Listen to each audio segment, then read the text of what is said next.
Australia, a land famous for deadly spiders, venomous snakes, and creatures that want to kill you.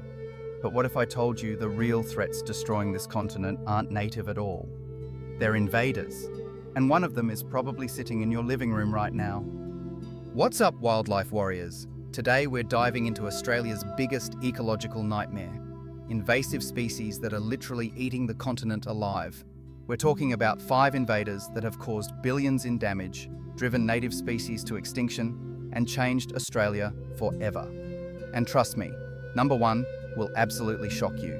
But first, let's talk about the tiny terror that's spreading across the continent like wildfire. Picture this. It's 2001. A shipping container arrives in Brisbane from the United States. Nobody notices the tiny stowaways inside. Fast forward to today, and Australia is fighting a $400 million war against an army of red fire ants that shows no mercy. These aren't your average picnic crashers. Red imported fire ants are essentially tiny, organized killing machines. Each colony can house up to 400,000 workers, and here's where it gets terrifying. They don't just bite, they sting, multiple times, with venom that feels like, well, fire. But the real horror?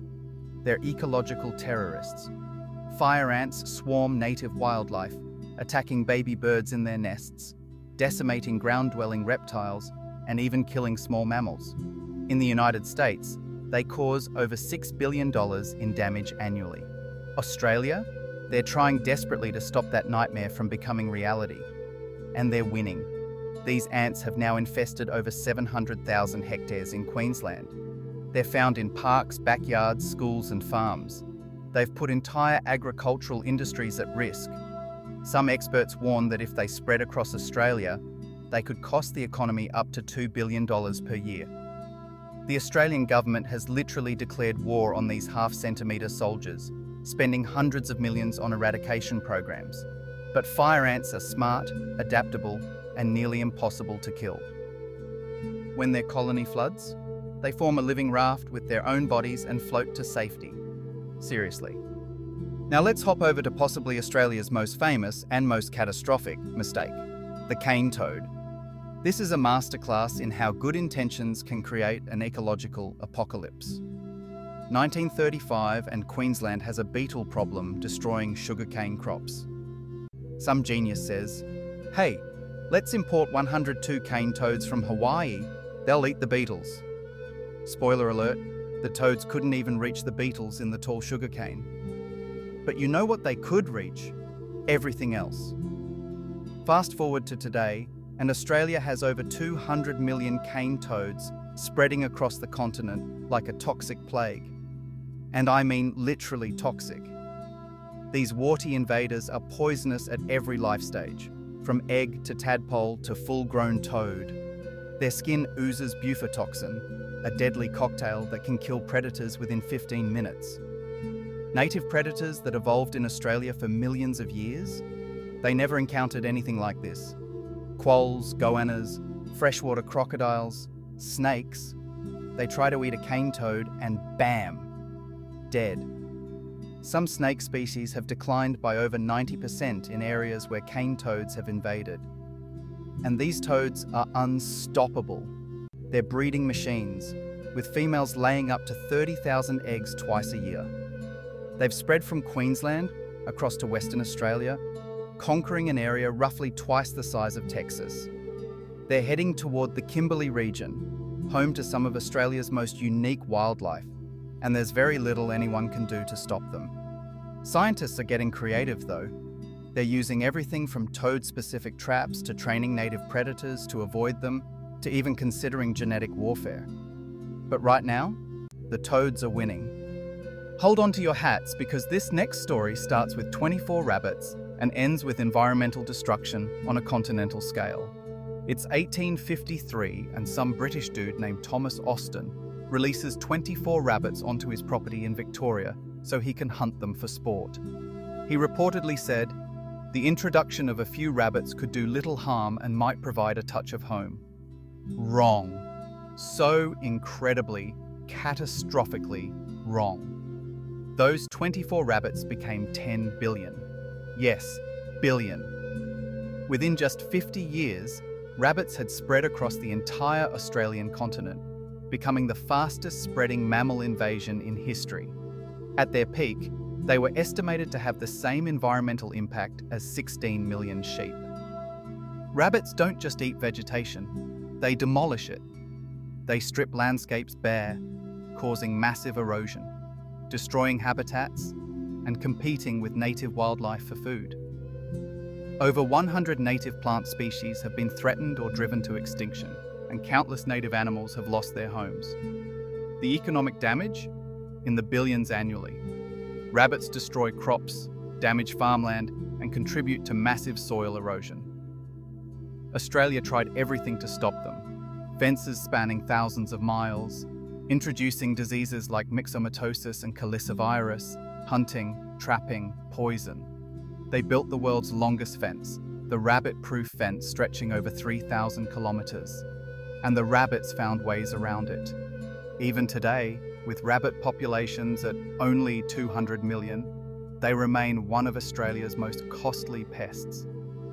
The rabbit invasion fundamentally changed Australia's landscape forever, turning lush areas into barren wastelands. Speaking of British imports gone wrong, let's talk about another furry invader brought over for sport, the European red fox. Introduced in the 1850s for recreational hunting, are we seeing a pattern here?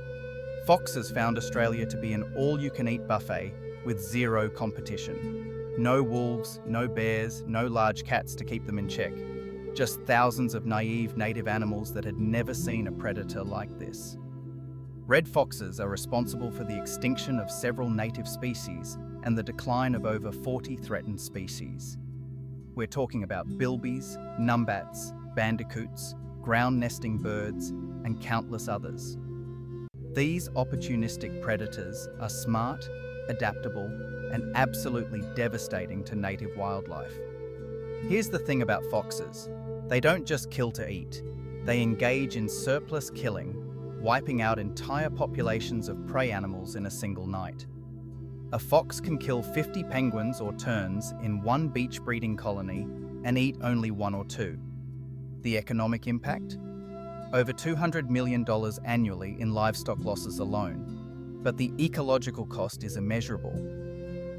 Foxes have fundamentally altered the predator-prey dynamics across the entire continent. Australia has spent decades trying to control fox populations through shooting, trapping, and baiting programs. Some areas have had success, but foxes are nocturnal, cunning, and breed faster than they can be removed. They're here to stay. And now for the invader that will blow your mind, the humble house cat. I know what you're thinking. Fluffy? My sweet little mittens? No way. But here's the shocking truth.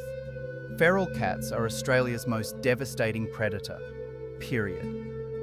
There are an estimated 2.7 million pet cats in Australia. Cute, fluffy, no big deal. But there are also between 2.1 to 6.3 million feral cats roaming the outback.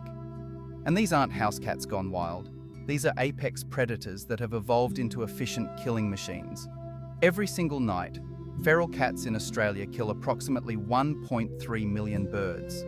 Every single night. That's over 377 million birds per year.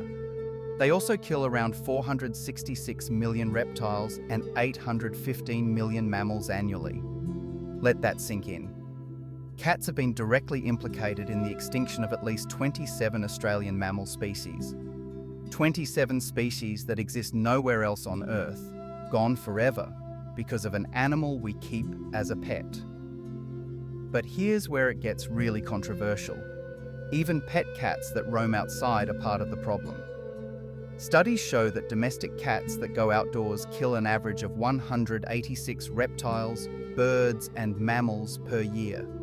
Multiply that by 2.7 million pet cats, and you're looking at catastrophic numbers. Australia has some of the most unique wildlife on the planet, animals that evolved in isolation for millions of years. Small marsupials, ground-dwelling birds, reptiles, they never evolved defences against an ambush predator like the cat. They don't stand a chance. The Australian government has taken some of the most aggressive action in the world. including culling programs and establishing cat-free zones. Some areas have built massive cat-proof fences to protect the last remaining populations of critically endangered species. It's controversial, it's uncomfortable, but it's necessary for survival. There it is. 5 invasive species that prove the same lesson over and over. Don't mess with nature's balance. What started as simple introductions, some for sport, some for pest control, some as companions, turned into ecological catastrophes that have cost billions of dollars and countless native species. Australia's story is a warning for the entire world. Invasive species are now the second leading cause of extinction globally, right behind habitat destruction.